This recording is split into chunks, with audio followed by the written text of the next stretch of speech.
Electric cigarette भेपभित्र 9 kilo सुन भित्र्याउने समूहसँगको सम्बन्धबारे प्रश्न पार्न पार्टी उपाध्यक्ष कृष्णबहादुर महरालाई नेकपा माओवादी केन्द्रको आग्रह।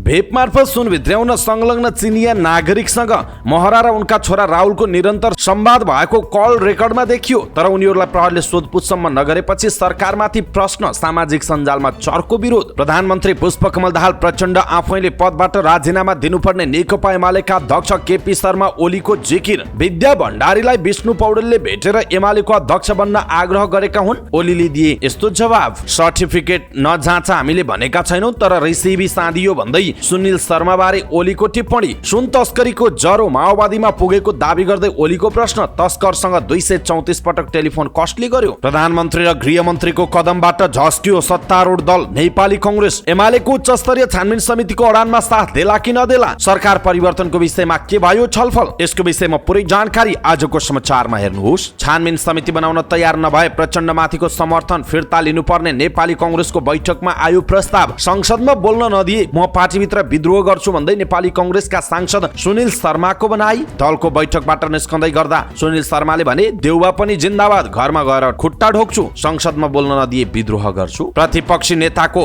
प्रशंसा गर्दै गर्दा घरकालाई नभुल्न सुनिल शर्मालाई राजेन्द्र बजगाईको सुझाव। प्रतिपक्षी नेताको अगाडि सांसदलाई त झिल्के नामाकरण गर्ने कांग्रेसका नेताहरूप्रति घोर आपत्ति छ भन्दै संसदीय दलको बैठकमा बजगाईको टिप्पणी। प्रधानमन्त्रीलाई प्रदीप पौडेलको चुनौती, भ्रष्टाचार विरोधी अभियान हो भने नाम जोडिएका आफ्ना पार्टीका नेतामाथि अनुसन्धान गर्नुहोस्। सुनमा महराका बाबु छोरा र शरणार्थी प्रकरणमा बादलमाथि किन छानबिन गरिएन भन्दै नेपाली कांग्रेसका सांसद उदय शमशेर राणाको प्रश्न। प्रचण्डले फेरि जातीय राज्य दिन्छौं भन्न थाले, कांग्रेसले खेद व्यक्त गर्नु पर्दैन भन्दै सभापति शेरबहादुर देउवालाई नेपाली कांग्रेसका नेता शेखर कोइरालाको प्रश्न। सुनिल शर्मालाई राज्यद्रोहमा गिरफ्तार गरियोस्, कांग्रेसले कारबाही गरोस् भन्दै नेकपा माओवादी केन्द्रका सांसद युवराज चौलागाईको स्पष्टोक्ति। जनमत पार्टीकी नेता अनिता देवी शाह संघीय मामिला मन्त्री बन्दै आज शपथ ग्रहण हुने। अमनलाल मोदीलाई सरकारबाट फिर्ता बोलाउने नेकपा माओवादी केन्द्रको निर्णय। नेकपा यसमा निरन्तर पहिरो, 3 दर्जन नेता कार्यकर्ता एमालेमा प्रवेश। न्यायिक समितिमा उजुरी दिनेको संख्या बढ्यो, पसल बन्द गराइदिनेदेखि कोठा खाली गराउने सम्मका उजुरी आउने गरेको काठमाडौँ महानगरपालिकाकी उपमेयर सुनिता डङ्गोलको भनाई। बंगलादेशी गिरोहसँग नेपाली युवतीको कनेक्सन, पोल्यान्ड लैजाने भन्दै काठमाडौँमा बन्धक बनाइएका बंगालीलाई गरियो उद्धार। काठमाडौँमा बन्धक बनाइएका सम्म कसरी पुग्यो नेपाल प्रहरी? यसको विषयमा पुरै जानकारी आजको समाचारमा हेर्नुहोस्। नक्कली प्रमाणपत्रको आरोपमा सीआईबीले पक्रेका डाक्टरहरू सक्कली नै भेटिएको जानकारी। खाद्य व्यवस्था तथा व्यापार कम्पनीका कर्मचारी सेवा सुविधा लगायतका विषयमा सरकारसँग असन्तुष्ट। बबई नदीमा दाउरा टिप्ने क्रममा 3 जना बेपत्ता। दोलखामा न्युरो टिप्न गएका बाबु छोरालाई खोलाले बगायो। खोलाले बगाउँदा बेपत्ता भएका बाबु छोराको खोजी कार्य जारी। डाक्टर गोविन्द केसीको अनसनले भारतीय कलेज मालामाल, सीटीबीटीको कोर्स समेत पढाउन थाले। नेपाली विद्यार्थीलाई लाइसेन्स परीक्षा दिलाउन भारतीय कलेजहरूको परिषदसँग ताकेतान। शम्खुवा सभाका जेलर विरुद्ध नै पक्राउ पूर्जी जारी। धनुषाको शहीद नगर नगरपालिकाका इन्जिनियर घुससहित पक्राउ। मिथिला बिहारी नगरपालिकामा अख्तियारको छापा। तथ्याङ्क कार्यालय हरेक जिल्लामा राख्नु पर्ने राष्ट्रिय तथ्याङ्क कार्यालयका सचिव तोयम रायाको भनाई।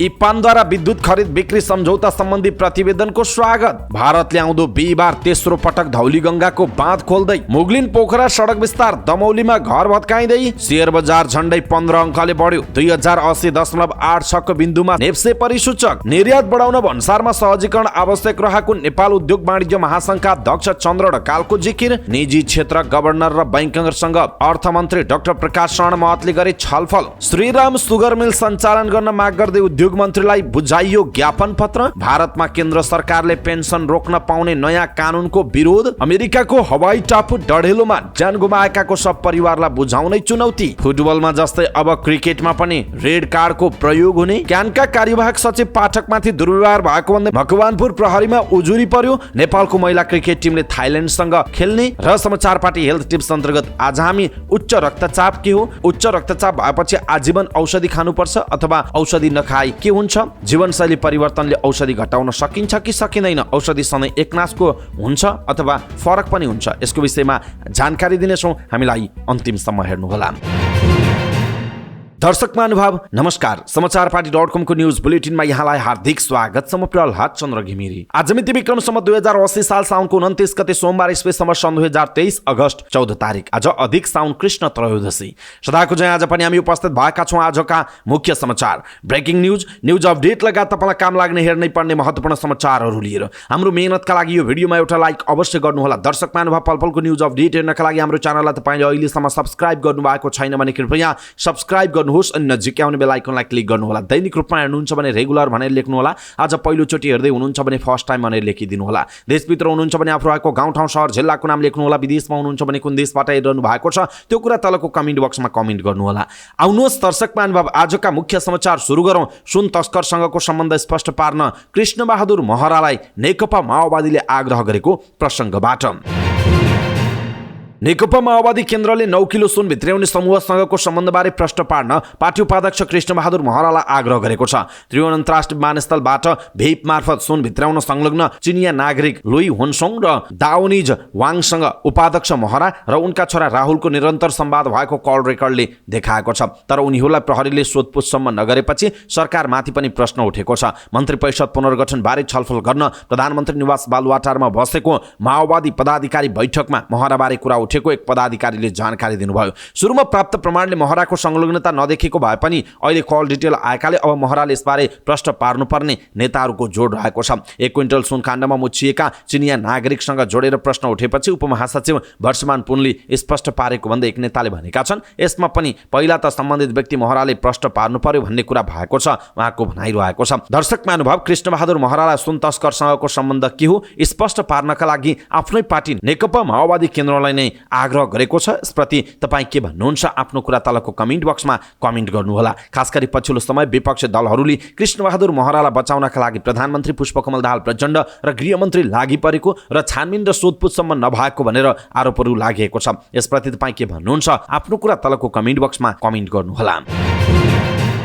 प्रमुख प्रतिपक्ष दल नेकपा एमालेका अध्यक्ष एवं पूर्व प्रधानमन्त्री केपी शर्मा ओलीले प्रधानमन्त्री पुष्पकमल दाहाल प्रचण्डको राजीनामा माग गर्नुभएको छ। पार्टी केन्द्रीय कार्यालय चासलमा आयोजित पत्रकार सम्मेलनमा राखेको जिज्ञासाको जवाब दिने क्रममा उहाँले प्रधानमन्त्री दाहाल आफैले पदबाट राजीनामा दिनुपर्ने बताउनुभयो। उहाँले सरकार अयोग्य र भ्रष्टताको चाङमा उभिएको भन्दै अध्यक्ष ओलीले प्रधानमन्त्री दाहाललाई पदबाट राजीनामा दिन सुझाव दिनुभयो। उहाँले गृहमन्त्री नारायण काजी श्रेष्ठ र अर्थमन्त्री डाक्टर प्रकाश शरण महतले राजीनामा नगरेर पदमा बसिरहेको देख्दा आफू आश्चर्यमा परेको पनि दोहोर्याउनु भयो।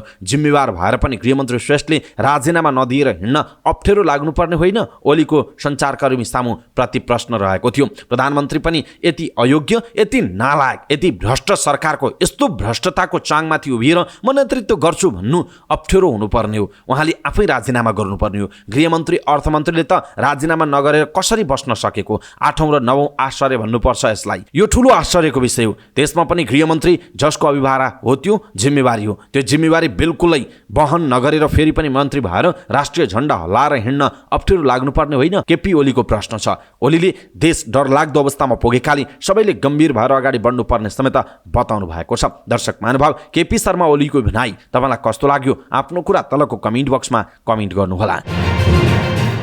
यसैबीच पूर्व प्रधानमन्त्री एवं नेकपा एमालेका अध्यक्ष केपी शर्मा ओलीले पार्टीमा समस्या ल्याउनका लागि पार्टी उपाध्यक्ष विष्णु पौडेलले पूर्व राष्ट्रपति विद्यादेवी भण्डारीलाई भेटेको कुरा चर्चामा ल्याएको टिप्पणी गर्नुभयो। सुन तस्करी प्रकरण र सदन अवरोधको विषयलाई लिएर पार्टी कार्यालय चासलमा आयोजित पत्रकार सम्मेलनमा बोल्दै ओलीले यस्तो बताउनु भएको हो। उहाँले भन्नुभयो हाम्रो पार्टीभित्र कुनै समस्या आउँछ कि ल्याउन सकिन्छ कि भनेर फेरि कोसिस भएको छ। पूर्व राष्ट्रपति विद्या भण्डारीजीलाई भेट्नु ठुलो कुरा होइन। उहाँ हाम्रो पार्टीको उपाध्यक्ष र आदरणीय व्यक्तित्व नै हो नि। विष्णुजी मात्र होइन, मैले पनि कुरा गरेको छु, को भनाइ छ। पत्रकार सम्मेलनमा उपाध्यक्ष पौडेल पछिल्लो समय अध्यक्ष ओलीदेखि असन्तुष्ट भएर पूर्व राष्ट्रपति भण्डारीलाई पार्टी अध्यक्ष बनाउन सक्रिय भएको भन्ने प्रसङ्ग उठेपछि ओलीले यस्तो प्रष्टीकरण दिनुभएको हो।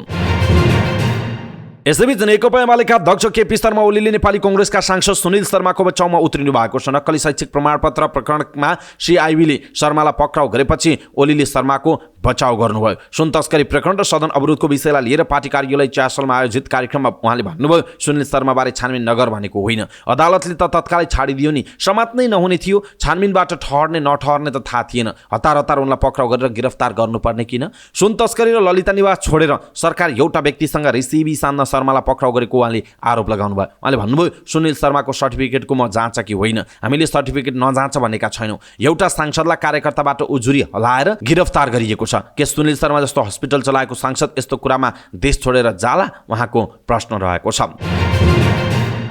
यसैबीच एमाले अध्यक्ष ओलीले सुन प्रकरणमा जोडिएको माओवादी केन्द्रका उपाध्यक्ष कृष्णबहादुर महरामाथि छानबिन नगरेको प्रति आपत्ति जनाउनु भयो। इलेक्ट्रिक सिगरेट भेपभित्र 9 किलो सुन लुकाएर ल्याउने तस्करसँग महरा र उनका छोरा राहुलको नाम जोडिँदा समेत छानबिन नगरिएपछि ओलीले प्रश्न उठाउनु भएको हो। सुन तस्करी प्रकरण र सदन अवरोधको विषयलाई लिएर आयोजित पत्रकार सम्मेलनमा उहाँले भन्नुभयो, यसको कनेक्सन कहाँ कहाँ छ, टुप्पो टुप्पो मात्रै हेर्न हुँदैन, जरो कहाँ छ स्पष्ट देखियो। तर 234 पटक कुनै गिरोहसँग निरन्तर संवाद कसरी हुन्छ मान्छेको? यो निष्पक्ष छ, तैपनि सोधपुछ पनि गर्नु पर्दैन। यसरी पनि देश चल्छ। अनि बाहिर स्टन्ट दिएको छ, गफ दिएको छ, भ्रमपूर्ण प्रचार गरेको छ, ओलीको भनाइरहेको छ। उहाँले गृहमन्त्रीले भ्रमपूर्ण प्रचार गराएर स्टन्टमा रमाएको पनि आरोप लगाउनु भएको छ। सत्तारूढ नेपाली कांग्रेस पनि सुन प्रकरणमा उच्चस्तरीय छानबिन गठन गर्नुपर्ने पक्षतिर ढल्किएको छ। समितिको अडान राख्दै प्रमुख प्रतिपक्ष दल नेकपा एमालेले संसद अवरोध गरिरहेको बेलामा सत्तारूढ नेपाली कांग्रेस पनि समितिकै पक्षमा उभिने देखिएको छ। पार्टीको संसदीय दलको बैठकमा अधिकांश सांसदहरूले सुन प्रकरणलाई टुङ्गोमा पुर्याउनु पर्नेमा जोड दिएका छन्। यद्यपि प्रधानमन्त्री पुष्पकमल दाहाल प्रचण्ड र उपप्रधान तथा गृहमन्त्री नारायण काजी श्रेष्ठले आफ्नो पार्टीका नेताहरूलाई जोगाएर अन्य पार्टीका नेताहरूमाथि मात्रै छानबिन अगाडि बढाएपछि कांग्रेस नेतृत्व पनि झस्किएको छ। इलेक्ट्रिक सिगरेट भेपभित्र 9 किलो सुन लुकाएर ल्याउने तस्करसँग कृष्णबहादुर महरा र उनका छोरा राहुलको नाम जोडिँदा समेत छानबिन प्रक्रिया अगाडि बढाएको छैन। तर प्रधानमन्त्री र गृहमन्त्रीले राजनीतिक पूर्वाग्रह साँधेको नेताहरूले आरोप लगाएका छन्। नेपाली कांग्रेसका सांसद उदय शमशेर राणाले सरकारले अगाडि बढाएको छानबिनमा कांग्रेस नेताहरूलाई मात्रै टार्गेट गरेको प्रति असन्तुष्टि व्यक्त गर्नुभएको छ। कांग्रेसका नेता कार्यकर्ता मात्रै अनुसन्धानको घेरामा राख्न मिल्दैन, महराका बाउ छोराको सुन प्रकरणमा नाम जोडिरहेको छ, उहाँहरूमाथि किन छानबिन भएन त्यो कुरा पनि आएको छ। भुटानी शरणार्थी प्रकरणमा पनि त्यो प्रक्रिया बादल गृहमन्त्री हुँदा सुरु भएको छ, किन उहाँलाई अनुसन्धानमा ल्याइएन? अरूलाई किन ल्याइयो तर कांग्रेसलाई मात्रै टार्गेट गरियो? त्यसो त कांग्रेसका नेता डाक्टर शेखर कोइरालाले प्रधानमन्त्रीको पिए रहेका नवराज ढुङ्गानालाई राष्ट्र अनुसन्धानको प्रमुख बनाएर पठाइनुले अनुसन्धानमा शंका गर्ने ठाउँ भएकोले उच्चस्तरीय छानबिन समिति बनाउनु पर्ने पक्षमा उभिनु भएको छ। अहिले सुन प्रकरणलाई टुङ्गोमा पुर्याउनका लागि उच्च स्तरको न्यायिक समिति बनाउनु पर्नेमा दलहरूको समर्थन बढ्दै गएको छ। नेता कोइरालाले प्रधानमन्त्री र गृहमन्त्रीले प्रतिशोध तान्न खोजेको आरोप लगाउनु भएको छ। हङकङबाट क्विन्टल सुन आइरहेको अवस्थामा गृहमन्त्रीले त्यहाँको अवस्थाबारे जानकारी लिन पत्र पठाएको या नपठाएको स्पष्ट पार्न माग गर्नु भएको छ। सुन बाहिरबाट ल्याएर नेपाललाई अखडा बनाइदैछ, यहाँबाट टनका टन भारत गइरहेको छ, योभन्दा धेरै टनका टन सुन पहिला पनि गएको हुन सक्छ। सुन तस्करी प्रकरणलाई हामीले गम्भीर रूपमा लिनुपर्छ, सोच्नुपर्छ। प्रधानमन्त्रीको निजी सचिवलाई राजस्व अनुसन्धान विभागको प्रमुख बनाएर पठाएको 7 दिनमै 1 क्विन्टल सुन समातिएको छ। अहिले अनुसन्धान झन घिजुलिएको भन्दै त्रिभुवन अन्तर्राष्ट्रिय विमानस्थल सुन तस्करको अखडा भइसकेको दावी गर्नुभयो। अर्का सांसद प्रदीप पौडेलले पनि सुन तस्करी प्रकरणमा उच्चस्तरीय छानबिन समिति गठन गर्न माग गर्नुभयो। सरकारले समिति गठन गर्न नचाही प्रधानमन्त्री प्रचण्डलाई दिएको समर्थन समेत फिर्ता लिनुपर्ने उहाँको भनाइ छ। त्यसो त नेपाली कांग्रेसका अर्का सांसद सुनिल शर्माले पनि सुरुदेखि नै गृहमन्त्री र अर्थमन्त्रीमाथि प्रश्न उठाउँदै छानबिन समितिको माग राख्दै आउनु भएको छ। उहाँले गृहमन्त्रीको राजीनामा आफ्नो बटम लाइन भएको उल्लेख गर्दै संसदमा बोल्न नदिए विद्रोह गर्ने चेतावनी दिनुभयो। उहाँले बिहान मात्र बालकोटमा गएर एमाले अध्यक्ष केपी शर्मा ओलीलाई भेटेर कांग्रेस र एमालेको सरकार बनाउन पहल गर्ने बताउनुभयो। उहाँ बालकोट पुगेपछि उहाँमाथि पनि नेताहरूले प्रश्न उठाएका थिए। पार्टीभित्रैबाट अर्थमन्त्री बन्नुभएका डाक्टर प्रकाश शरण महतमाथि पनि प्रश्न उठाएपछि उहाँले बैठकबाट आरोपको पुष्टि गर्न चुनौती दिनुभएको छ। अर्थमन्त्री महतले भन्नुभयो, म माथि लान्छना लगाएर अनावश्यक शंका गर्ने काम भएको छ, मैले पदमा बसेर गलत गरेँ भनियो, प्रमाण देखाउनुस्, म यो पद छोड्न तयार छु, उहाँको भनाइ छ। त्यसो त सुन प्रकरणमा छानबिन समितिको माग गर्दै एमालेले अडान राखिरहेका बेलामा राप्रपाले पनि साथ दिएको छ। यो सँगै नेपाली कांग्रेसका संस्थापन स्तरका नेताहरूले पनि समितिकै पक्षमा उभिएका छन्। तर अहिलेसम्म पार्टीले औपचारिक निर्णय गर्न सकेको छैन। प्रमुख सचेतक रमेश लेखकले आज बस्ने बैठकले महत्त्वपूर्ण निर्णय लिने बताउनुभयो। उहाँले भन्नुभयो, 50 जनाले बोल्नु भएको छ, आज बैठक बस्दैछ, सबैको धारणा समेटेर महत्त्वपूर्ण प्रस्ताव पारित गर्छौं, उहाँको भनाइरहेको छ। दर्शक महानुभाव, प्रधानमन्त्री र गृहमन्त्रीको कदमबाट झस्किएको छ कांग्रेस। एमालेको उच्चस्तरीय छानबिन समितिको अडानमा आज साथ देला या नदेला? प्रमुख सचेतक रमेश लेखकले भनेको त्यो महत्त्वपूर्ण प्रस्ताव आज के पारित होला अथवा सरकार परिवर्तनका विषयमा छलफल होला कि नहोला, यसको विषयमा तपाईलाई के लाग्छ? नेपाली कांग्रेसले कस्तो खालको स्ट्यान्ड लिला, तपाईलाई के लाग्छ? कृपया कम्तीमा एउटा कमेन्ट तलको कमेन्ट बक्समा कमेन्ट गर्नुहोला। सत्तारूढ नेपाली कांग्रेसले जारी पार्टी संसदीय दलको बैठकमा सरकार परिवर्तनका विषयमा छलफल नभएको स्पष्ट पारेको छ। नेपाली कांग्रेसका प्रमुख सचेतक रमेश लेखकले पार्टी संसदीय दलको जारी बैठकमा सरकार परिवर्तन गर्ने विषयमा छलफल नभएको बताउनुभयो। दलको बैठकपछि संघीय संसद भवन परिसरमा सञ्चारकर्मीहरूको जिज्ञासाको जवाफ दिने क्रममा उहाँले सरकार बदल्ने, सरकार ढाल्ने, अर्को बनाउने, फेर्ने विषयमा कुनै पनि कुरा नभएको दावी गर्नुभयो। कांग्रेस संसदीय दलको बैठक आज फेरि बस्ने र बैठकमा सांसदहरूले राख्नुभएका सुझावहरूलाई समेटेर महत्त्वपूर्ण प्रस्ताव पारित गर्ने पनि बताउनुभयो। शुक्रबार र आइतबार बसेको कांग्रेस संसदीय दलको बैठकमा 50 जना सांसदहरूले आफ्ना धारणाहरू राखेका छन्। यद्यपि केही सांसदहरूले सुन तस्करी प्रकरणमा उच्चस्तरीय छानबिन समिति नबनाए सरकारलाई दिएको समर्थन फिर्ता लिने आशय पनि संसदीय दलको बैठकमा उठाइसकेका छन्। यसले गर्दा नेपाली कांग्रेसको संसदीय दलको बैठकमा कतै न कतै सरकार परिवर्तनको विषयको पनि एजेन्डा बनेको बताइएको छ। नेपाली कांग्रेसको बैठकमा सुन तस्करी प्रकरणमा उच्चस्तरीय छानबिन समिति बनाउनु पर्ने प्रस्ताव भएको छ। सरकारले सुन तस्करी प्रकरणको छानबिनमा आलटाल गरेको भन्दै जारी संसदीय दलको बैठकमा सांसद प्रदीप पौडेलले पार्टीले उच्चस्तरीय छानबिन समितिको कुरा उठाउनु पर्ने बताउनुभयो। छानबिन समितिका लागि तयार नभई प्रचण्डमाथिको समर्थन फिर्ता लिनुपर्ने उहाँको सुझाव रहेको छ। पछिल्लो समय प्रधानमन्त्री र गृहमन्त्रीको कदमप्रति कांग्रेसका नेताहरू सन्तुष्ट हुन सकेका छैनन्। पौडेलले कांग्रेसका नेताहरूलाई पक्राउ गरेर प्रधानमन्त्री र गृहमन्त्रीले प्रतिशोध साधेको भन्दै आलोचना पनि गर्नुभएको छ। नेपाली कांग्रेसका सांसद सुनिल शर्माले आफूलाई संसदमा बोल्न नदिए पार्टीभित्रै विद्रोह गर्ने चेतावनी दिनुभएको छ। सांसद शर्माले पार्टी संसदीय दलको बैठकमा आफूले संसदमा बोल्न नपाए विद्रोह गर्ने धारणा राखेको जानकारी गराउनुभयो। आइतबार बसेको पार्टी संसदीय दलको बैठकपछि सञ्चारकर्मीहरूसँग कुराकानी गर्दै उहाँले यसअघि पनि पार्टीका प्रमुख सचेतक रमेश लेखकले बोल्न नदिएपछि आफूले विद्रोहीको रूपमा संसदमा बोल्नु परेको खुलासा समेत गर्नुभयो। सांसद शर्माले सरकारलाई आतंककारीको संज्ञा दिँदै यसलाई छिटोभन्दा छिटो हटाउने प्रयासमा आफू लाग्ने प्रतिबद्धता पनि व्यक्त गर्नुभयो। सांसद शर्माले आफूलाई सरकारले गैर कानुनी ढंगले थुनेकाले त्यसको विरुद्धमा उत्रनु पर्ने अवस्था आएको पनि बताउनु भएको छ। पार्टीको संसदीय दलको बैठकमा वर्तमान सरकारलाई विदा गरेर शेरबहादुर देउवालाई प्रधानमन्त्री बनाउनु पर्नेमा उहाँको जोड छ। हामी लार्जेस्ट पार्टी हौं, शेरबहादुर देउवालाई प्रधानमन्त्री बनाएर अगाडि जानुपर्छ भन्ने सिधा कुरा छ। दायाँ बायाँ कुरा छैन। नेताहरूले भित्र र बाहिरको परिस्थिति र विविध कुरा हेर्नुहुन्छ, तर ढिलो चाँडो त्यही जान्छ। उहाँले संसदीय दलको बैठकबाट बाहिरिँदै भन्नुभएको छ। थुनामुक्त भएपछि केपी ओली जिन्दाबाद भनेको तर देउवाको नाम नलिएको विषयमा पत्रकारले उहाँलाई सोधेका थिए। त्यसको जवाफमा त्यतिबेला म अलि टेन्सनमा पनि थिएँ। पार्टीको सभापतिलाई मुर्दाबाद भनेको सुन्नुभयो र म उहाँलाई घरमा गएर खुट्टा ढोगेर भेट्छु भनेर भनिरहेको छु। शेरबहादुर देउवालाई जिन्दाबाद भन्न पैसा तिर्नुपर्छ र हाम्रा सबै नेता जिन्दाबाद नै हो, व्यक्तिमा नजाउँ उहाँको भनाइ छ। उहाँले संसद बैठकमा आफूले निर्धक्क कुरा राख्ने बताउनु भएको छ। गृहमन्त्रीको राजीनामा मेरो बटम लाइन हो, मलाई संसदमा बोल्न दिइएन भने म विद्रोह गर्छु, यो कुरा मैले बैठकमा पनि राखेको छु उहाँको भनाइ छ। शर्माले यो सरकारलाई आतंककारीको संज्ञा दिनुभयो। मैले बैठकमा पनि यो सरकार आतंककारी हो भनी मलाई सरकारमा भएको फिल भएको छैन। बालकृष्ण खानलाई आरोप लगाउन साथ हत्कडी लगाएर थुनिहाल्नु पर्ने, उहाँहरूको 234 पटक कल गर्दा पनि किन पक्राउ गरिएको छैन? यो गृहमन्त्रीले उत्तर कोरिया जस्तो आतंककारी व्यवस्था लागू गरिरहेका छन्। उनले राजीनामा दिनुपर्छ, यो सरकार टिक्दैन, कति घण्टा कति दिन भन्ने मात्र हो, गृहमन्त्रीले राजीनामा दिनुपर्छ सुनिल शर्माको भनाइ रहेको छ। दर्शक महानुभाव, सुनिल शर्माको जुन खालको अभिव्यक्ति छ, उहाँको जुन खालको पछिल्लो क्रियाकलाप छ, यसप्रति तपाईँ के भन्नुहुन्छ? कृपया आफ्नो कुरा तलको कमेन्ट बक्समा कमेन्ट गर्नुहोला। नेपाली कांग्रेसका सांसद राजेन्द्र बजगाईले अर्का सहकर्मी डाक्टर सुनिल शर्मालाई प्रतिपक्षी दलका नेताको प्रशंसा गर्दै गर्दा घरकालाई नभुल्न आग्रह गर्नुभयो। संसदीय दलको बैठकमा आफ्नो धारणा राख्ने क्रममा बजगाईले शर्मामाथि राज्यले अहिले ज्यादती नै गरेको भन्दै बिना कसुर धरपकड भई उहाँले संयम अपनाउनु पर्ने बताउनु भएको छ। माननीय सुनिल शर्माजीलाई कृतज्ञता वा असन्तुष्टि व्यक्त गर्दा होस पुर्याउन मेरो आग्रह छ। उहाँमाथि अहिले दुःख परिरहेका बेला हामी उहाँप्रति आक्रामक बन्न पनि हुँदैन। उहाँले पनि प्रतिपक्षका नेताहरूको प्रशंसा गर्दै गर्दा घरकालाई भुल्न हुन्न। असन्तुष्टि र कृतज्ञता व्यक्त गर्ने आफ्नो शैली तथा प्रचलन रहने स्मरण गराउँदै उहाँले चीन र मलेसियाको उदाहरण समेत दिनुभएको छ। बैठकमा सांसद बजगाईले संसदमा कांग्रेसको गरिमा बढाउने काम नभएको भन्दै एकले अर्कोलाई कसरी सक्ने भन्नेमा केन्द्रित भएको बताउनुभयो। बजगाईले शेयर बजार चलायमान नभएको भन्दै यसप्रति अर्थमन्त्रीको क्रियाशीलता आवश्यक रहेको बताउनु भएको छ। नेपाली कांग्रेसका सांसद प्रदीप पौडेलले सुन तस्करी प्रकरणमा छानबिन गर्न उच्चस्तरीय संयन्त्र बनाउनु पर्ने बताउनु भएको छ। संसदीय दलको बैठकमा सञ्चारकर्मीहरूसँग कुराकानी गर्दै सांसद पौडेलले सुन तस्करी प्रकरणको छानबिन गर्न उच्चस्तरीय संयन्त्र बनाउनु पर्ने, उच्चस्तरीय संयन्त्र बनाउन माओवादी तयार नहुने भने सरकारलाई दिएको समर्थन फिर्ता लिन पनि नेपाली कांग्रेस पछाडि हट्न नहुने उहाँको भनाइरहेको छ। कांग्रेस संसदीय दलको बैठकले उच्चस्तरीय संयन्त्र बनाउने निर्णय गर्नुपर्ने र सो निर्णय प्रधानमन्त्रीले नमानेमा सरकारलाई कांग्रेसले दिएको समर्थन फिर्ता लिनुपर्ने पौडेलको भनाइ छ। सांसद पौडेलले प्रधानमन्त्री दाहालले आफ्नो पार्टीसँग नाम जोडिएका सांसदमाथि अनुसन्धान नगर्ने कुराले थप शंका उब्जिएको पनि उल्लेख गर्नुभयो। नेपाली कांग्रेसका सांसद उदय शमशेर राणाले सरकारले अगाडि बढाएको छानबिनमा कांग्रेस नेताहरूलाई मात्र टार्गेट गरेको प्रति असन्तुष्टि व्यक्त गर्नुभएको छ। संसदीय दलको बैठकपछि सञ्चारकर्मीहरूसँग कुराकानी गर्दै सुन प्रकरणमा नाम जोडिएका प्रधानमन्त्रीका पार्टी उपाध्यक्ष कृष्णबहादुर महरामाथि किन छानबिन नगरेको भन्दै उहाँले प्रश्न गर्नुभयो। कांग्रेसका नेता र कार्यकर्तामाथि मात्रै अनुसन्धानको घेरामा राख्न नमिल्ने उहाँको भनाइरहेको छ।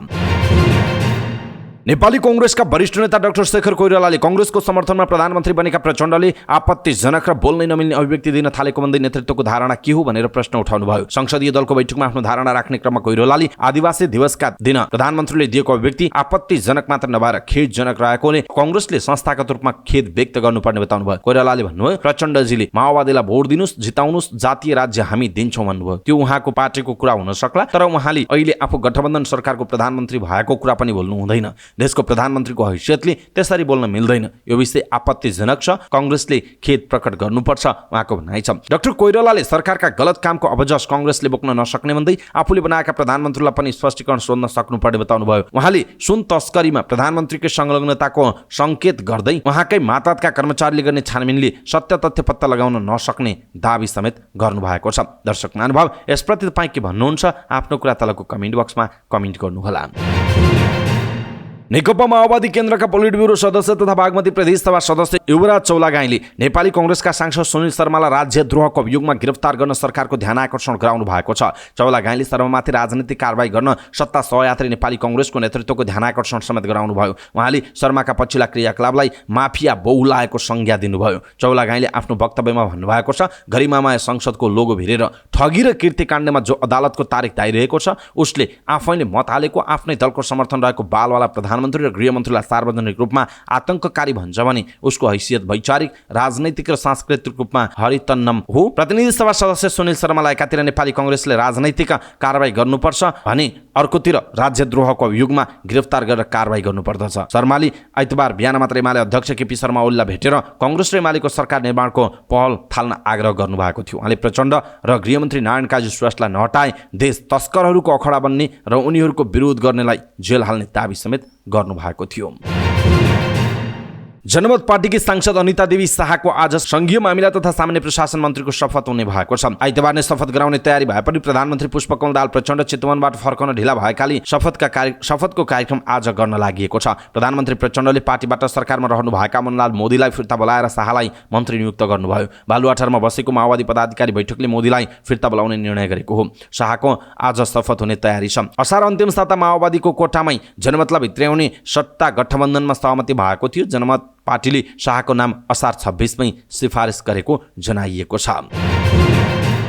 नेकपा एकीकृत समाजवादी पार्टीका युवा संघ अनुशासन आयोगका अध्यक्ष एवं भक्तपुर जिल्ला सचिवालय सदस्य दीपक थापा नेकपा एमालेमा प्रवेश गर्नुभएको छ। उहाँलाई नेकपा एमालेका अध्यक्ष केपी शर्मा ओलीले पार्टी मुख्यालय चासलमा आयोजित एक कार्यक्रम मार्फत पार्टीमा स्वागत गर्नुभयो। नेता थापासहित युवा संघ केन्द्रीय सचिवालय सदस्य एवं भक्तपुर जिल्ला इन्चार्ज तेजबहादुर श्रेष्ठ, युवा संघ केन्द्रीय सचिवालय सदस्य युवराज खड्का लगायत 36 जना नेता तथा कार्यकर्ताहरू एमालेमा प्रवेश गरेका हुन्। पछिल्लो समय नेकपा यसका नेता कार्यकर्ता एमालेमा फर्कने क्रम बढ्दो छ। शनिबार मात्रै पार्टीको वैकल्पिक केन्द्रीय सदस्य कमला तुलाधर एमाले फर्किनुभयो। उहाँसहित नेकपा एमाले प्रवेश गर्ने नेकपा यसका केन्द्रीय सदस्यको संख्या 31 पुगेको थियो। एमालेबाट विभाजन हुनुको औचित्य पुष्टि गर्न नसकेको भन्दै नेकपा यसका नेता कार्यकर्तामा बढ्दो निराशा रहेको जनाइएको छ।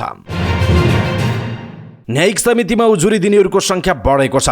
न्यायिक समितिमा उजुरी दिनेहरूमध्ये अधिकांश उजुरीहरू पसल बन्द गर्न, सटर खाली गरिदिन, कोठा खाली गराइदिन लगायतका उजुरी दिनेहरूको संख्या बढ्दै गएको जनाइएको छ। न्युज एजेन्सी नेपालसँगको कुराकानीमा काठमाडौँ महानगरपालिकाका उपप्रमुख सुनिता डङ्गोलले न्यायिक समितिमा पछिल्लो समय उजुरी दिनेहरूको संख्या बढेको बताउनुभयो। उहाँले पसलहरू बन्द गर्न, सटर खाली गरिदिन, कोठा खाली गराइदिन माग गर्दै उजुरीहरू पर्ने गरेको उल्लेख गर्नुभयो। उहाँले न्यायिक समितिको इजलासमा प्रत्येक 10 उजुरीमा 8वटा उजुरी बन्द गराइदिन र खाली गराइ पाऊँ भन्ने किसिमले पर्ने गरेको बताउनु भएको छ। न्यायिक समितिमा आएका उजुरीहरूलाई हेर्दा काठमाडौँमा यस किसिमका सङ्केत देखिनु राम्रो नभएको बताउनुभयो। उहाँले यस्ता घटना बढ्नु भनेको अर्थतन्त्र चलायमान हुन नसक्नु रहेको बताउनुभयो। उपमेयर डङ्गोलले काठमाडौँ महानगरपालिकाले बजार अनुगमन र मूल्याङ्कनलाई तीव्रता दिने बताउनुभयो। उहाँले नीति कार्यक्रम र बजेटलाई प्रभावकारी बनाउनका लागि अनुगमन र मूल्याङ्कन अत्यावश्यक भएकाले बजार र योजना अनुगमनलाई प्राथमिकतामा राखेको बताउनुभयो। न्युज एजेन्सी नेपालसँग कुराकानी गर्दै उहाँले महानगरपालिकाले शिक्षा, स्वास्थ्य, खाद्यान्नसँग योजना अनुगमनको पाटोलाई पनि प्रमुख विषय बनाएर अगाडि बढिरहेको उल्लेख गर्नुभयो। उपमेयर डङ्गोलले स्थानीय सरकारले हरेक उपभोक्ताले उपभोग गरिरहेको कुरा ठिक छ भन्ने विश्वास गर्ने वातावरण बन्न सक्नुपर्ने बताउनुभयो। गत साता बङ्गलादेशबाट नेपाल प्रहरीलाई बङ्गलादेशी गिरोहले काठमाडौँमा बङ्गलादेशी 2 जना नागरिकलाई अपहरण र शरीर बन्द गरेर पैसा मागिरहेको सूचना प्राप्त भयो। प्रहरीलाई भनिएको थियो पोल्यान्ड पठाउने भनेर काठमाडौँमा ल्याएर बन्धक बनाइयो। प्रहरीले अपहरणकारीले प्रयोग गरेका केही मोबाइल नम्बर समेत फेला पारेकोमा ती सबै स्विच अफ थिए। तर अपहरणकारी भनिएका व्यक्तिले प्रयोग गरेको एउटा मोबाइलमा अर्को कुनै सिम प्रयोग भइरहेको सूचनापछि ती व्यक्तिलाई सम्पर्क गर्ने प्रयास असफल भएपछि एक महिला मार्फत प्रहरी त्यो मोबाइल बोक्नेसम्म पुग्यो। बङ्गलादेशको गाजीपुर घर भएका 47 वर्षीय आमिर हुसैनसँग उनी नजिक थिइन्। ती युवती नेपाली भएको खुलेको छ। उनको बारेमा प्रहरीले थप खुलाएको छैन। ती युवती भने पक्राउ परेकी छैनन्। अपहरण र शरीर बन्धकमा मुख्य व्यक्ति भनिएका हुसैन र ती महिलाबीच निकटको सम्बन्ध देखिएपछि हामीलाई अपहरणकारीसम्म पुग्न महत्त्वपूर्ण क्लू मिल्यो। अनुसन्धानमा खटिएका काठमाडौँ उपत्यका अपराध अनुसन्धान कार्यालयका एक अधिकारीले भनेका छन्। प्रहरीले ती युवती मार्फत हुसैनलाई काठमाडौँको एयरपोर्ट स्थित होटलबाट पक्राउ गर्यो। काठमाडौँ उपत्यका अपराध अनुसन्धान कार्यालयका प्रमुख डाक्टर मनोज केसीका अनुसार त्यहाँ अन्य 4 जना पीडितहरू पनि भेटिए। उनीहरूलाई पनि पोल्यान्ड लैजान भनेर नेपाल ल्याइएको रहेछ। 2 जना अपहरित खोज्दै गर्दा थप 4 जना पीडित भेटिए। अनुसन्धानका क्रममा ती 2 अपहरितलाई ललितपुरको हरिसिद्धि स्थित एक घरमा राखिएको पत्ता लाग्यो। बङ्गलादेशी नागरिक 38 वर्षीय सलिम मिया र सिन्धुपाल्चोकको बलेफी स्थायी घर भएकी 27 वर्षीय तारा नेपाली बस्दै आएको कोठामा ती 2 बङ्गलादेशी राखिएको फेला पर्यो। एक अनुसन्धान अधिकारीले भनेका छन्। कोठाभित्र चुकुल लगाइएकाले अनुसन्धानमा खटिएका अधिकारी पुग्न असहज भएको उनले बताए। ढोका नखुलेपछि फोरेर भित्र छिर्नुपर्ने अवस्था बन्यो उनले भनेका छन्। प्रहरीले यो घटना बङ्गलादेशका 21 वर्षीय जहाङ्गीर आलम, बङ्गलादेशकै बरिशालका 37 वर्षीय मोसिउर रहमान र बङ्गलादेशको ढाकाकी 21 वर्षीय ताहमिना बेगमलाई पक्राउ गरेको छ। प्रहरीका अनुसार पक्राउ परेका बङ्गलादेशी लामो समयदेखि नेपालमा बस्दै आएको र नेपाली राम्रोसँग बोल्न सक्ने जनाइएको छ। पक्राउ परेका सबै बङ्गलादेशी कानुनी रूपमा नेपालमा बसिरहेको देखिँदैन। उनीहरू सबैको भिजाको अवधि धेरै पहिला समाप्त भइसकेको छ, एसएसपी केसीले भन्नुभएको छ। प्रहरीका अनुसार बन्धक बनाइएका व्यक्तिका परिवारसँग अपहरणकारीले मोटो रकम मागेका थिए। आफूहरूले भनेअनुसार बोल्न लगाएर बङ्गलादेशबाट पैसा मागी बुझाइएको पनि भेटिएको उहाँले बताउनुभयो। बन्धक बनाइएकाहरूलाई आफू पोल्यान्ड पुगिसकेको भन्न लगाएर पनि परिवारसँग पैसा माग भएको देखिन्छ। केसीले भन्नुभयो नेपालबाट पोल्यान्ड जान सजिलो हुन्छ भन्दै काठमाडौँमा ल्याएर गिरोहले पैसा उठाउने गरेको प्रहरीले जनाएको छ। एसएसपी केसीले भन्नुभयो उनीहरूले पोल्यान्ड पठाउने गरेको तत्कालको अनुसन्धानबाट देखिएको छैन। उद्धार भए लगत्तै अपहरित मध्ये एकले आफ्नो प्रेमिकालाई पनि गिरोहले विदेश पठाउने भन्दै काठमाडौँ ल्याएको बताएका थिए। प्रहरीले अनुसन्धान गरिरहेको थियो। अनुसन्धानमा खटिएका एक अधिकारीले शनिबार ती प्रेमिकाले आफ्ना प्रेमीलाई फोन गर्दै आफू मसाज सेन्टरमा काम गरिरहेको बताएकी थिइन्। त्यसपछि प्रहरीको टोली ठमेल स्थित केटीसी ब्युटी पार्लर स्पामा पुगेको थियो। सुरुमा स्पा सञ्चालक रोशनी राईले त्यहाँ कुनै पनि बङ्गलादेशीलाई नराखिएको बताएकी थिइन्। तर पछि खोज्दै जाँदा 2 जना महिला फेला परेका थिए। दुबईमा काम गर्न पठाउने भन्दै गिरोहले काठमाडौँमा ल्याएर उनीहरूलाई मसाज सेन्टरमा काम लगाइरहेको प्रहरीले जनाएको छ। प्रहरीका अनुसार बङ्गलादेशी नागरिक काठमाडौँमा नेपाली युवतीसँग लिभिङ टुगेदरमा बसेर नियमित क्यासिनो जाने लतमा पर्ने गरेको देखिन्छन्। गत आर्थिक वर्षमा 28,000 बङ्गलादेशी नागरिक नेपाल आएको देखिएको र त्योभन्दा अलिक कम सङ्ख्यामा नेपालबाट बाहिरिरहेकाले काठमाडौँमा गिरोह सक्रिय भएको हुन सक्ने प्रहरीको आशंका रहेको छ। नक्कली शैक्षिक प्रमाणपत्र बनाएको आरोपमा पक्राउ परेका 7 डाक्टरमध्ये 1 जना सक्कली भएको पाइएको छ। केन्द्रीय अनुसन्धान ब्युरो सीआईबीले नियन्त्रणमा लिएका रञ्जित कुमार यादवको शैक्षिक प्रमाणपत्रमा कुनै समस्या नभएको पाइएको छ। सीआईबीले त्यही नाम गरेका व्यक्तिलाई नक्कली भनेर सक्कली डाक्टरलाई नियन्त्रणमा लिएको देखिएको छ। सीआईबीका एक अधिकारीले मेडिकल काउन्सिलले गलत विवरण दिएको आधारमा सक्कली डाक्टर पक्राउमा परेको बताए। कसरी छाड्ने भनेर कुरा भइरहेको छ ती अधिकारीले भनेका छन्। महोत्तरीको पिपरा गाउँपालिका 8 स्थायी घर भएका यादवलाई 3 दिन अघि नियन्त्रणमा लिएको थियो। काठमाडौँ जिल्ला अदालतले यादवसहित 7 जनालाई हिरासतमा राखेर अनुसन्धान गर्न 5 दिनको समय दिएको छ। खाद्य व्यवस्था तथा व्यापार कम्पनीका कर्मचारीहरू सेवा सुविधा लगायतका विषयमा सरकारसँग असन्तुष्ट देखिएका छन्। कम्पनीको 4औं वार्षिक उत्सव कार्यक्रममा बोल्दै कम्पनीका कर्मचारीहरूले सरकारले दिँदै आएका सेवा सुविधा समेत कटौती गरेको भन्दै असन्तुष्ट रहेको बताएका हुन्। उनीहरूले कम्पनीमा कर्मचारीहरूको बिमाको विषयमा सरकारले कर्मचारीहरूलाई मर्का पर्ने गरी निर्णय गरेको भन्दै सच्याउन आवश्यक रहेको बताएका छन्। उनीहरूले सरकारले खाद्यान्न लगायतका वस्तुहरूको बजार मूल्यभन्दा बढी मूल्य तोक्ने, त्यो मूल्यभन्दा कममा खरिद गर्दा राज्यले रकम अहिलेसम्म नदिएको बताएका छन्। खाद्य व्यवस्था तथा व्यापार कम्पनीका कर्मचारी युनियनका अध्यक्ष घनश्याम अर्यालले सरकारले खाद्य व्यवस्था तथा व्यापार कम्पनीलाई मूल्य तोकेर धान किन्न भन्ने, तर सरकारले बजार मूल्यभन्दा बढी मूल्य तोक्ने गरेको बताउनुभयो। उहाँले बजार मूल्य र सरकारले मूल्य तोकेको वस्तु धेरै फरक छ भन्दा फरक परेको रकम राज्यले लिने भने पनि अहिलेसम्म नदिएको बताउनुभयो। उहाँले कम्पनीले राज्यको निर्देशन मानेर वस्तु खरिद गरेको रकम सरकारले बजेट मार्फत घोषणा गरे पनि कार्यान्वयन नभएको बताउनु भएको छ।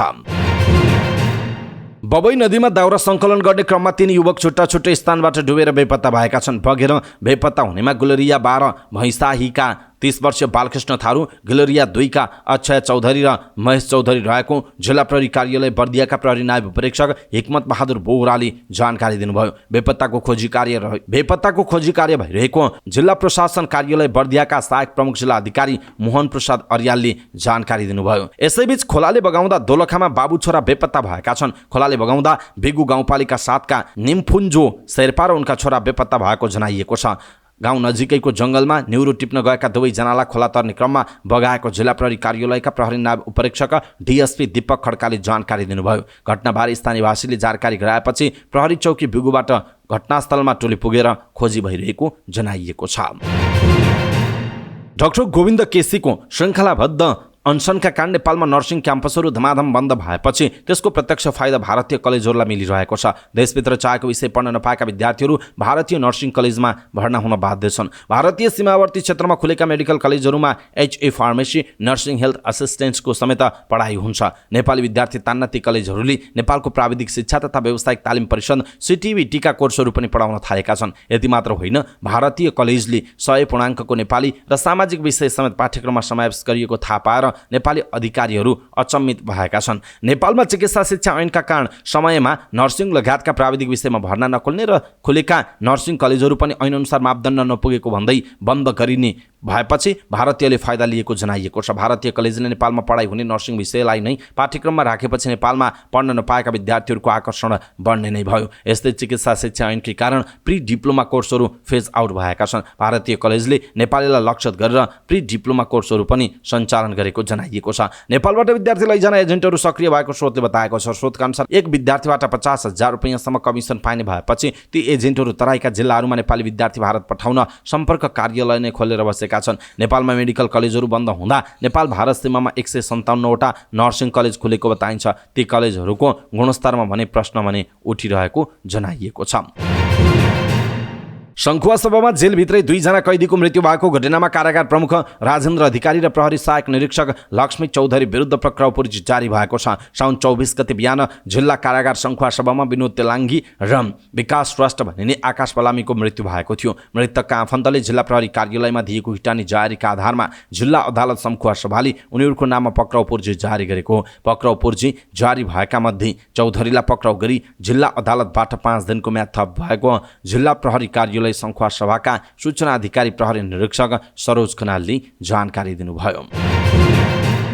अख्तियार दुरुपयोग अनुसन्धान आयोगले धनुषाको शहीदनगर नगरपालिकाका इन्जिनियर रमेश कुमार चौधरीलाई 1 लाख रुपैयाँ घुससहित पक्राउ गरेको छ। पर्खाल निर्माणको भुक्तानी दिने क्रममा सेवाग्राहीसँग घुस मागेको सूचना पाएर पुगेको अख्तियारको बर्दिवास कार्यालयको टोलीले 1 लाख रुपैयाँ नगद र 1,75,000 रुपैयाँको चेकसहित पक्राउ गरेको जनाइएको छ। इन्जिनियर चौधरीसँगै उनका साथी गुरुदेव यादव पनि पक्राउ परेका छन्। शहीदनगर नगरपालिका वडा नम्बर 3 स्थित पशु सेवा केन्द्रको भवनबाट उनीहरूलाई नियन्त्रणमा लिई अनुसन्धान गरिरहेको क्षेत्रीय कार्यालय बर्दिवासका प्रमुख रामबहादुर कुरुमा बताउनु भएको छ।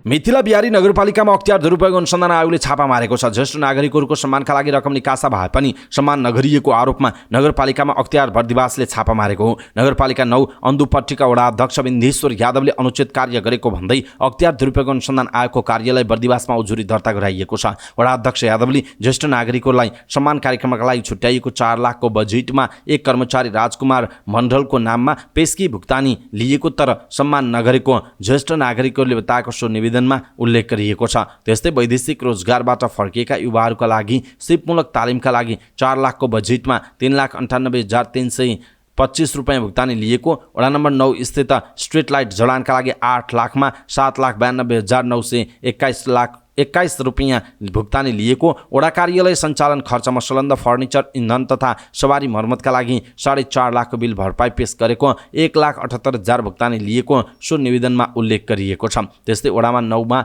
2 इन्चको कृषि पम्पिङ सेटका लागि छुट्याइएको 5 लाखमा 4,85,032 रुपैयाँ भुक्तानी लिएको। विद्यार्थीहरूका लागि सिकाइ उपलब्धिका लागि राम जानकी आधारभूत विद्यालय कटरैत र आधारभूत विद्यालय अन्धुपट्टीका लागि शैक्षिक सामग्री तथा पोसाक वितरण वितरण नगरी 9,96,660 रुपियाँ भुक्तानी लिएको उजुरी पत्रमा उल्लेख गरिएको छ। त्यसै गरी वडा नम्बर 9 अन्तर्गत खानेपानीका लागि ह्यान्ड पाइप जडान तथा खरिदका लागि छुट्याइएको 10 लाखमा 9,66,751 रुपियाँ भुक्तानी लिएको स्थानीय चन्द्रदीप कुमार यादव र धर्मनाथ कुमार यादवले दिएको निवेदनमा उल्लेख गरिएको छ। पेश गरिएको सो निवेदनमा दुवै आधारभूत विद्यालयले यस विद्यालयमा कुनै पनि पोसाक वितरण नभएको र सो वडाका ज्येष्ठ नागरिकहरूले सम्मान नपाएको सही छाप गरिएको आधार पेश गरिएको जनाइएको छ। राष्ट्रिय तथ्याङ्क कार्यालयका सचिव तोयम रायाले तथ्याङ्कलाई व्यवस्थित बनाउनका लागि हरेक जिल्लामा तथ्याङ्क कार्यालय राख्नुपर्ने बताउनु भएको छ। राष्ट्रिय सभा अन्तर्गतको राष्ट्रिय सरोकार तथा समन्वय समितिको बैठकमा बोल्दै सचिव रायाले तथ्याङ्कलाई व्यवस्थित गर्नका लागि हरेक जिल्लामा तथ्याङ्क कार्यालय राख्न आवश्यक रहेको बताउनुभयो। उहाँले हरेक स्थानीय तहमा पनि कम्तीमा एउटा गणक राख्नुपर्ने बताउनुभयो। उहाँले तथ्याङ्क कार्यालयले स्थानीय तहसम्मको जनसङ्ख्या दिने गरे पनि सम्बन्धित तहले आफ्नो जनसङ्ख्या प्रमाणित गर्ने अवस्था नरहेको भन्दै गणक राखेमा स्थानीय तहको जनसङ्ख्या प्रमाणित गर्न सहज हुने बताइएको छ। उहाँले राज्य सक्षम हुनलाई तथ्याङ्क प्रणाली व्यवस्थित हुनुपर्ने बताउनुभयो। सचिव रायले कर्मचारी घटाउने हो भने केन्द्रको घटाउनु पर्ने उल्लेख गर्दै संहिताको प्रत्याभूति दिलाउनका लागि स्थानीय तहका कर्मचारीलाई स्थानीय तहका अथवा सेवा प्रवाह गर्ने ठाउँका कर्मचारी हटाउन नहुने भन्नुभएको छ। उहाँले राष्ट्रिय परिचय पत्र, मतदाता नामावली, कर, भन्सार, कृषि, श्रम लगायतका निकायहरूसँग आफ्नो तथ्याङ्क रहेको भन्दै सबै तथ्याङ्कहरूलाई एकीकृत गर्न आवश्यक रहेको पनि बताउनुभयो। स्वतन्त्र ऊर्जा उत्पादकहरूको संस्था इपानले विद्युत खरिद बिक्री सम्झौता गर्ने सम्बन्धमा नीतिगत व्यवस्था सम्बन्धी प्रतिवेदन 2080 को स्वागत गरेको छ। इपानले काठमाडौँमा पत्रकार सम्मेलन गर्दै विद्युत आयोजनाहरूको विद्यमान अवस्था, विद्युत उत्पादनको अवस्था, विद्युत प्रसारणको अवस्था, समितिले कार्यदेश अनुसार गरेको अध्ययन तथा विश्लेषणका विषयवस्तुहरूको स्वागत गरेको जनाइएको छ।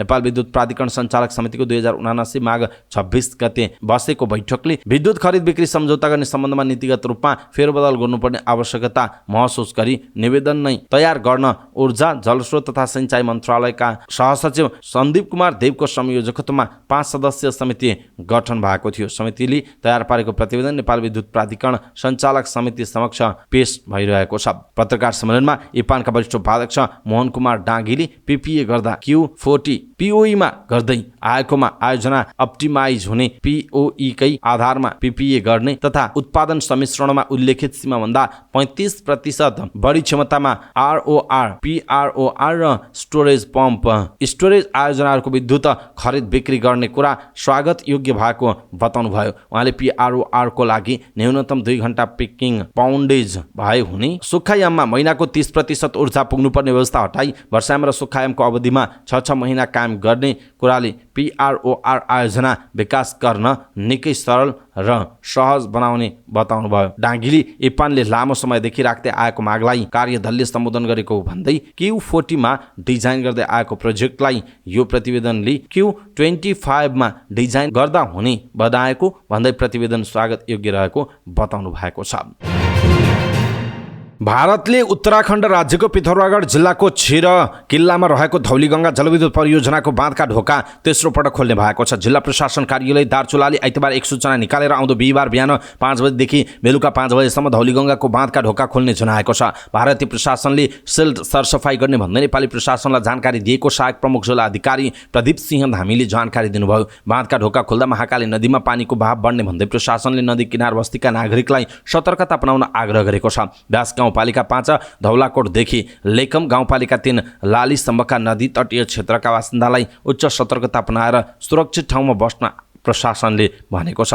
भारतले बर्खाको समयमा बेला बेलामा बाँधका ढोका खोल्दै आएको छ। भारतले गएको असार 26 गते पहिलो पटक बाँधका ढोका खोलेको थियो भने पुनः साउनको 6 गते दोस्रो पटक बाँधका ढोका खोलेको थियो। साउनको 6 गते दोस्रो पटक खोलेको बाँधले दार्चुलाको पारिपट्टि भारतीय क्षेत्र दार्चुलामा एक घर बाढीले बगाएको थियो। यसअघि 2070 सालमा भारतले नेपालतिर कुनै जानकारी नदिई बाँधका ढोकाहरू खोल्दा नेपालतिर ठुलो क्षति भएको थियो। पछिल्लो वर्षहरूमा भारतले परियोजनाका ढोका खोल्दा नेपालतिर पूर्व जानकारी दिने गरेको जनाइएको छ।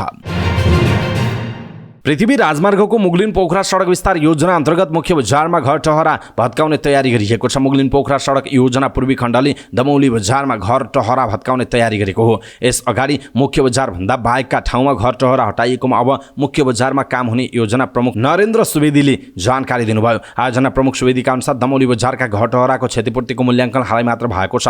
दमौली बजारमा केही असन्तुष्टि भएकाले सरोकारवालाहरूको छलफलपछि त्यसलाई समाधान गरिने उहाँको भनाइरहेको छ। यो खण्डमा 505 घर टहरा भत्काउनु पर्नेमा हालसम्म 350 घर टहरा भत्काइसकिएको छ। घर टहरा भत्काउँदा 26 करोड मुआवजा निर्धारण भएमा हालसम्म 17 करोड 50 लाख मुआवजा वितरण गरिएको उहाँले जानकारी दिनुभयो। व्यास नगरपालिकाले पनि आफ्नो कार्यक्षेत्रभित्र सडक केन्द्रबिन्दुबाट दायाँमाया 25 मिटर सडक क्षेत्र भई लागत कट्टा भएकाले सो सडक क्षेत्रभित्रका संरचना हटाई सडक निर्माणमा सहयोग पुर्याउन आग्रह गरिसकेको जनाइएको छ। साताको पहिलो दिन आइतबार शेयर बजार 2 अङ्कले बढेको छ। शेयर बजार परिसूचक नेप्से 14.81 अङ्कले बढेर 2080.86 बिन्दुमा पुगेको छ। फाइनान्स, उत्पादन, माइक्रो फाइनान्स र अन्य बाहेक अरू सबै समूहको शेयर सामान्य बढेको छ। सबैभन्दा धेरै 3 स्टार अपरसाङ्गी हाइड्रोपावर कम्पनीको शेयर 10% तथा माउन्टेन इनर्जी नेपाल कम्पनीको शेयर 9.5% भन्दा धेरैले बढेको छ। समग्रमा बजार बढेको दिन सबैभन्दा धेरै गराई सिमेन्ट इन्डस्ट्रिजको शेयर 10% ओह्रालो लागेको छ। 271 वटा कम्पनीका 97,18,000 किता शेयर किनबेच भएको जनाइएको छ। 900 वटा कारोबारमा 3 अर्ब 1 करोड 84 लाख रुपैयाँको शेयर किनबेच भएको जनाइएको छ। सबैभन्दा धेरै Nepal insurance company लिमिटेडको promoter share 58 crore 45 lakh रुपैयाँ र घोराई सिमेन्टको शेयर 23 करोड 15 लाख रुपैयाँमा खरिद बिक्री भएको जनाइएको छ। नेपाल उद्योग वाणिज्य महासङ्घका अध्यक्ष चन्द्र ढकालले निर्यात प्रवर्धनका लागि सरकारले भन्सारमा सहजीकरण गर्नुपर्ने बताउनु भएको छ। भन्सार विभागद्वारा आयोजित भन्सार व्यवस्थापन गोष्ठीलाई काठमाडौँमा सम्बोधन गर्दै अध्यक्ष ढकालले कच्चा पदार्थ र तयारी वस्तु बीच भन्सार दर फरक हुने व्यवस्था भएपछि कार्यान्वयनमा नआएको उल्लेख गर्दै विस्तृत अध्ययन गरी यसको अनुसन्धानका लागि आग्रह समेत गर्नुभएको छ। उहाँले विश्वका अन्य मुलुकहरूमा भन्सारमा लाग्ने समय र वस्तु निर्यात गर्दा आवश्यक पर्ने कागजात नेपालको भन्दा निकै सहज रहेको बताउँदै अध्यक्ष ढकालले यसको पुनरावलोकन गर्न आवश्यक रहेको बताउनु भएको छ। उहाँले विश्व बैंकको एउटा प्रतिवेदनले कच्चा पदार्थमा भन्सार महसुल छुट, पुँजीगत सबै वस्तुहरूमा भन्सार छुट वा अर्ध प्रशोधित वस्तुमा भन्सार छुट गर्दा भन्सार वृद्धि हुने, निर्यात बढ्ने र उल्लेख्य रोजगारी बढ्ने देखाएको बताउँदै यसैको प्रभावकारी कार्यान्वयन गर्न उहाँले आग्रह गर्नुभएको छ। अर्थमन्त्री डाक्टर प्रकाश शरण महतले निजी क्षेत्रका 3वटा संगठन, नेपाल राष्ट्र बैंकका गभर्नर र नेपाल बैंकर संघका अध्यक्षसँग छलफल गर्नुभएको छ। उहाँले सिंहदरबार स्थित मन्त्रालयमा बोलाएर अर्थतन्त्र चलायमान गराउने विषयमा निकायहरूसँग छलफल गर्नुभएको हो। मन्त्री महतले ब्याज दर घटाउँदै आर्थिक गतिविधि कसरी बढाउने भन्ने विषयमा सरोकारवाला पक्षसँग छलफल गर्नुभयो। बैठकमा नेपाल उद्योग वाणिज्य महासङ्घ, नेपाल उद्योग परिसङ्घ र नेपाल चेम्बर अफ कमर्सले अर्थमन्त्री महतलाई अर्थतन्त्र चलायमान बनाउने गरी काम गर्न आदेश गर्दै ज्ञापन पत्र समेत बुझाएका छन्। मन्त्री महतले बोलाएको बैठकमा राष्ट्र बैंकका गभर्नर महाप्रसाद अधिकारी, राष्ट्र बैंकका कार्यकारी निर्देशक गुणाकर भट्ट, अर्थ मन्त्रालयका वरिष्ठ सल्लाहकार पोषराज पाण्डे, अर्थ सचिव अर्जुन पोखरेल, अर्थ मन्त्रालयका वित्तीय क्षेत्र समन्वय महाशाखा प्रमुख भूपाल बराल, महासङ्घका अध्यक्ष चन्द्र ढकाल, परिसङ्घका अध्यक्ष राजेश अग्रवाल, चेम्बरका अध्यक्ष राजेन्द्र मल्ल र बैंकर सङ्घका अध्यक्ष सुनिल केसी सहभागी रहेको जनाइएको छ। रौतहटका उखु किसानहरूले श्रीराम सुगर मिल सञ्चालन गर्न माग गर्दै उद्योग वाणिज्य तथा आपूर्ति मन्त्री रमेश रिजालको ध्यानाकर्षण गराएका छन्। आइतबार गढा चिनी मिल बचाउ सङ्घर्ष समितिको तर्फबाट उनीहरूले सिंहदरबार स्थित उद्योग मन्त्रालयमा मन्त्री रिजाललाई भेटेर मिल सञ्चालनका लागि पहल गरिदिन आग्रह गरेका थिए। रौतहटमा रहेको श्रीराम सुगर मिल्स लिमिटेड अप्रत्याशित रूपमा 2077 साल श्रावण 11 गतेदेखि बन्द गर्ने सूचना गरेसँगै 2080 श्रावण 4 गते ब्याङ्कले उद्योग बिक्री गर्ने सूचना प्रकाशित गरेको घटनाप्रति किसानहरूको ध्यानाकर्षण गराएको थियो। उनीहरूले उद्योग स्थापनाको समयमा स्थानीयहरूले भविष्यका लागि भन्दै जग्गा सहुलियतमा उद्योग खोल्न बिक्री गरेको र अहिले बन्द भएसँगै किसानहरूलाई दैनिकी चलाउनै असहज भएको बताएका छन्। उनीहरूले अप्रत्याशित रूपमा गरिएको टेन्डर प्रक्रिया रद्द गर्नुपर्ने, उद्योग सञ्चालनमा राज्य पक्षले आवश्यक समन्वय वा सहयोग गरी सञ्चालन गर्नुपर्ने, उद्योगको नाम स्वामित्वमा रहेको जग्गा अन्य प्रयोजनमा प्रयोग गर्न नपाउने, उद्योगलाई धराशायी बनाउने कर्मचारी तथा दलालहरूलाई छानबिन गरी कारबाही गर्नुपर्ने माग सहितको ज्ञापन पत्रमा मन्त्री रिजाललाई बुझाइएको जनाइएको छ। भारतमा केन्द्र सरकारले कर्मचारीको पेन्सन रोक्ने वा रद्द गर्ने सबै अधिकार आफैले लिएको छ। केन्द्र सरकारले पेन्सन सम्बन्धी सन् 1958 को ऐन संशोधन गर्दै पेन्सन रोक्ने वा रद्द गर्ने अधिकार आफैले लिएको जनाइएको छ। भारतमा आइएएस, आइपिएस र आइएफएस सेवा रहेको छ। यी सेवामा तलब सुविधा र पेन्सनका कारण आकर्षण रहेको छ। यी सेवामा नियुक्ति प्रक्रिया जुन प्रदेशमा नियुक्त हुन्छ त्यहीँको प्रदेश सरकार मातहत हुन्छ, जसले गर्दा यसअघि उनीहरूको पेन्सन रोक्नका लागि केन्द्र सरकारले सम्बन्धित प्रदेशको स्वीकृति लिनुपर्ने थियो। तर त्यहाँ नयाँ कानुन अनुसार कुनै पनि अवकाश प्राप्त कर्मचारी गम्भीर अपराध वा कदाचारको गम्भीर मामिलामा दोषी पाइएमा उनीहरूको पेन्सन केन्द्र सरकारले रोक्न सक्ने जनाइएको छ। सरकारले ल्याएको नयाँ कानुनको अवकाश प्राप्त कर्मचारीले विरोध जनाएका छन्। विरोध जनाउनेहरूमा सरकारको काम कारबाही नीतिप्रति प्रश्न उठाउनेहरू नै रहेको जनाइएको छ। उनीहरूले आफूहरूलाई सरकारको गलत कामको विरोधमा बोल्नबाट रोक्नका लागि पेन्सन रोक्ने अधिकार केन्द्र सरकारले आफ्नो हातमा लिएको आरोप लगाउनुभयो। नयाँ नियमअनुसार अवकाश प्राप्त कुनै पनि कर्मचारी अदालतबाट कुनै गम्भीर अपराधमा दोषी पाइएमा उसको पेन्सन रोकिनेछ। यस्तो अर्को व्यवस्था अनुसार अदालतबाट कुनै समस्या नहुँदै पनि केन्द्र सरकारलाई कुनै कर्मचारी गम्भीर कदाचारमा दोषी छ भन्ने लागेमा उसलाई सूचना दिएर पेन्सन रोक्न सक्ने भारतीय सञ्चार माध्यमहरूले जनाएको बताइएको छ। अमेरिकाको हवाई टापुको माउई जङ्गलमा लागेको डढेलोका कारण मृत्यु हुनेको सङ्ख्या 93 पुगेको छ। आगो बस्तीसम्म फैलँदा अहिलेसम्म 93 जनाको मृत्यु भएको छ भने कयौँ घाइते भएका छन्। विपत्तिको चेतावनी दिने इमर्जेन्सी साइरन नबज्दा जनधनको व्यापक क्षति भएको जनसाधारण क्रुद्ध भएका छन्। डढेलोले हवाईका ग्रामीण क्षेत्रमा व्यापक क्षति भएको छ भने भवनहरू ध्वस्त भएका छन्, अस्पतालहरू भत्किएका छन् र सयौँ विस्थापित भएका छन्। अधिकारीहरूले 2200 भन्दा बढी भौतिक संरचना नष्ट भएको तथा 5 अर्ब 50 करोड भन्दा अधिकको धनमाल नोक्सानी भएको बताउनु भयो। आगलागीबाट भएको क्षतिपूर्ति विवरण भने आउन बाँकी रहेको छ। आयोगमा जलेर ज्यान गुमाएकाहरूले डिएनए परीक्षण गरी परिवारलाई बुझाउन चुनौतीपूर्ण रहेको बताएका हुन्। डढेलोले हवाईका ग्रामीण क्षेत्रमा व्यापक क्षति भएको छ भने भवनहरू ध्वस्त भएका छन्, अस्पतालहरू भत्किएका छन् र सयौँ विस्थापित भएका छन्। अधिकारीहरूले 2200 भन्दा बढी भौतिक संरचना नष्ट भएको तथा 5 अर्ब 50 करोड भन्दा बढीको धनमाल नोक्सानी भएको बताएका छन्। आगलागीबाट भएको क्षतिको पूर्ण विवरण भने आउन सकिरहेको छैन। आगोमा जलेर ज्यान गुमाएकाहरूको डिएनए परीक्षण गरी परिवारलाई बुझाउन चुनौतीपूर्ण बनेको जनाइएको छ। अब फुटबलमा जस्तै क्रिकेटमा पनि रेड कार्डको प्रयोग हुने भएको छ।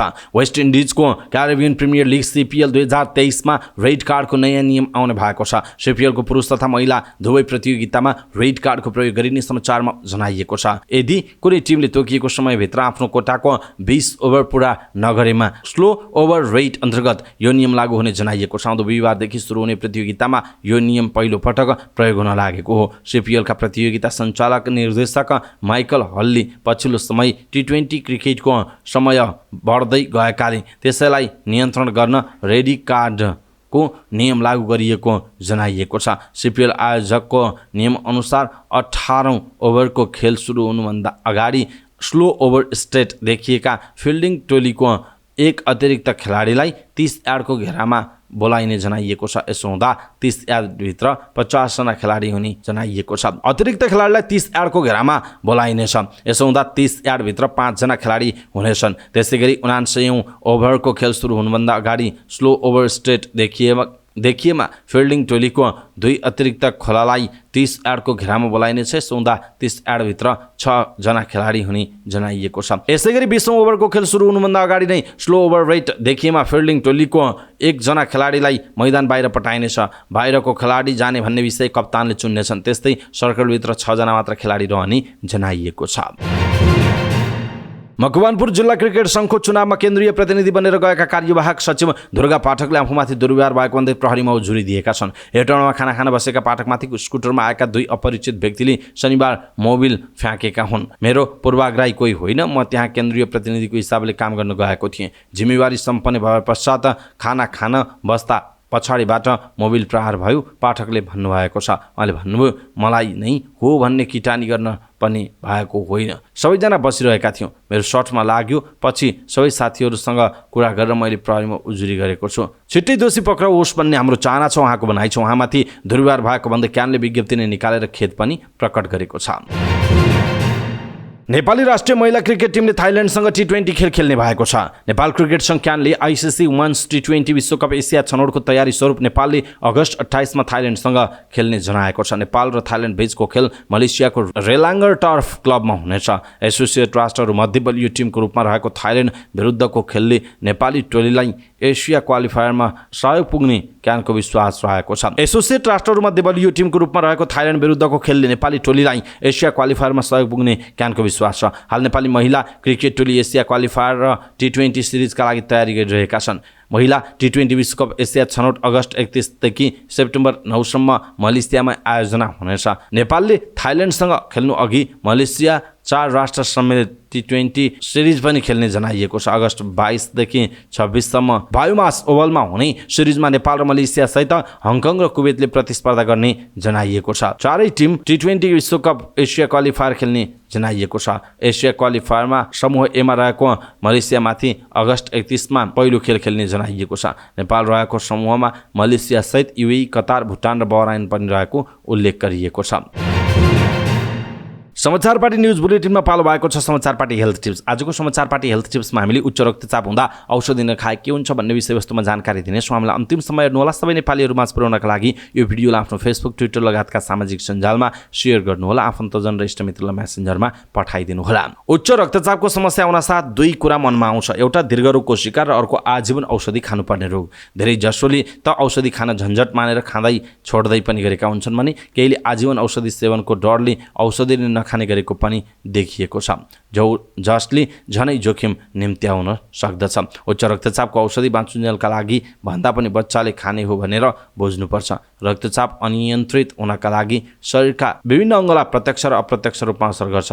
त्यसैले उच्च रक्तचाप भएका व्यक्तिको रक्तचाप सन्तुलन गर्न र अन्य अङ्ग जोगाउन औषधि आवश्यक रहेको छ। किनभने अन्य रोग जस्तै ज्वरो, टाइफाइड हुँदा औषधि खाएर निको भए जस्तै उच्च रक्तचापको औषधिले निर्मल बनाउँदैन। त्यसैले चिकित्सकको निगरानी र सल्लाहमा यसको औषधि सेवन गरिरहनु पर्ने जनाइएको छ। कतिपय अवस्थामा औषधि केही समयपछि रोक्न पनि सकिन्छ। जस्तै थाइराइड बढेर प्रेसर बढेको अवस्थामा यसको उपचार सफल भएमा प्रेसरको औषधि आवश्यक नपर्न सक्छ। मृगौलामा रगत प्रवाह गर्ने नली साँगुरियो भने रक्तचाप बढ्न सक्छ र यो नली खोलाइयो भने प्रेसरको औषधि आवश्यक नपर्न सक्छ। त्यस्तै केही प्रतिशत मात्र मोटुपन छ, त्यसको कारण रक्तचाप छ र मोटुपन कम गर्दै लैजाँदा प्रेसर पनि कम हुँदै जान्छ। त्यस्तै कोलेस्ट्रोलको मात्रा पनि बढी, मुटुरोग र रक्तचाप पनि उच्च छ भने त्यस्ता रोगलाई कम गर्दा रक्तचापलाई नियन्त्रण गर्न सकिन्छ, तर चटक्कै छोडेर भने हिँड्न मिल्दैन। रक्तचापको समस्या नियन्त्रण गर्न मेडिकल र नन मेडिकल दुवैको भूमिका हुन्छ। त्यसैले जीवनशैली परिवर्तनले औषधि हट्न सक्छ। सामान्यतया रक्तचाप भएका मध्ये 90% नियमित औषधि खानुपर्ने हुन सक्छ। यद्यपि आफ्नो खानपान स्वस्थकर र सक्रिय जीवनशैली बनाउन सकेमा रक्तचापको मात्रा सन्तुलन गराउन सकिन्छ। अर्थात् उच्च रक्तचापलाई कम गर्न मधुमेह, कोलेस्ट्रोल, तौल नियन्त्रण गर्ने, व्यायाम गर्ने, खानपानले 10% सम्म उच्च रक्तचापको मात्रा घट्न सक्ने हुँदा औषधिको मात्रा कम गर्न सकिन्छ। कसैमा यी सबै गर्दा पनि रक्तचाप घटेको छैन भने औषधिलाई निरन्तरता दिनुपर्छ। त्यसो औषधि सधैँको एकनासको हुन्छ अथवा केही थपघट पनि हुन्छ। उच्च रक्तचापको औषधि खाइरहेका व्यक्तिलाई सधैँ एकै प्रकारको औषधि खाइरहनुपर्छ भन्ने पनि लाग्न सक्छ। औषधि दैनिक खानुपर्ने भए पनि यसको मात्रा फरक हुन सक्छ। अस्पतालमा फलोअपका लागि बोलाउँदा प्रेसर घटबडको अवस्था मूल्याङ्कन गरेर औषधि घटाउने वा छाड्ने सुझाव दिइन्छ। प्रेसर घट्दै गयो भने नर्मलभन्दा तल झर्दै गयो भने बल्ल औषधि घटाउँदै गएर छोड्ने हो, तर नियन्त्रण हुँदैमा औषधि छोड्न पनि नमिल्ने जनाइएको छ। त्यसो त औषधि नखाँदा के हुन्छ? औषधि नखाँदा शरीरको मुख्य भागमा असर गर्छ। रक्तचाप अनियन्त्रित भएर मुटुको चाल गडबड गर्ने, मुटुको पम्प गर्ने क्षमता घटाउने, मुटु सुन्निने, मांसपेशी कमजोर हुने, भल्भलाई क्षति गर्ने, जुनसुकै समयमा हृदयघात हुन सक्छ। त्यति मात्र होइन, मस्तिष्क घात हुन सक्ने, आँखाको दृष्टि घुम्न सक्ने पनि हुन सक्छ। धेरैमा उच्च रक्तचापकै कारण मुटुमा समस्या देखिएर हृदयघात हुनु वा ब्रेन हेमरेज, मुटुको चाल अनियमित हुनुलाई बोलीचालीको भाषामा प्रेसरले हानेको भनेर भन्न सकिन्छ। प्रेसरले गर्दा ब्रेन हेमरेज भएमा मस्तिष्कको एक भागले काम नगर्दा त्यसले निर्देशन दिन सक्दैन, जसले गर्दा प्यारालाइसिस समेत हुन सक्दछ। त्यसो त यो औषधिको साइड इफेक्टको भय हुन्छ कि हुँदैन? विश्वभर नै मुटु फेल हुनु मानिसको मृत्युको प्रमुख कारक मानिन्छ। मुटु बिग्रनुमा उच्च रक्तचाप बढी जिम्मेवार छ, जसका कारण उच्च रक्तचाप रोग र औषधिमा बृहत लगानी, बृहत अध्ययन र क्लिनिकमा परीक्षणपछि विश्व मान्यता प्राप्त भएर आएका हुन्छन्, जुन धेरैमा प्रयोग भइसकेको र भइरहेको पनि छ। त्यसैले उच्च रक्तचाप नियन्त्रणको औषधि सुरक्षित गर्नुहोला। यसको साइड इफेक्ट सामान्य हुन सक्ला, तर साइड इफेक्टकै कारणले औषधि नखाँदा हुने मुटु, मस्तिष्क र आँखालाई पुग्न सक्ने क्षति जोखिमपूर्ण हुन्छ। यसको औषधिले मृगौला बिग्रियो भन्ने कुराको भ्रम पनि व्याप्त छ। लगातार औषधि खाएर भन्दा ठिक भएको जस्तो अनुभव हुँदा छोड्ने र उच्च भएको जस्तो लाग्दा मन परी खाने बानीले औषधिकै सन्तुलन नमिलेर अन्य अङ्गमा असर गरेको पनि हुन सक्दछ। त्यसो भए औषधि बिचमा छोड्दा के हुन्छ?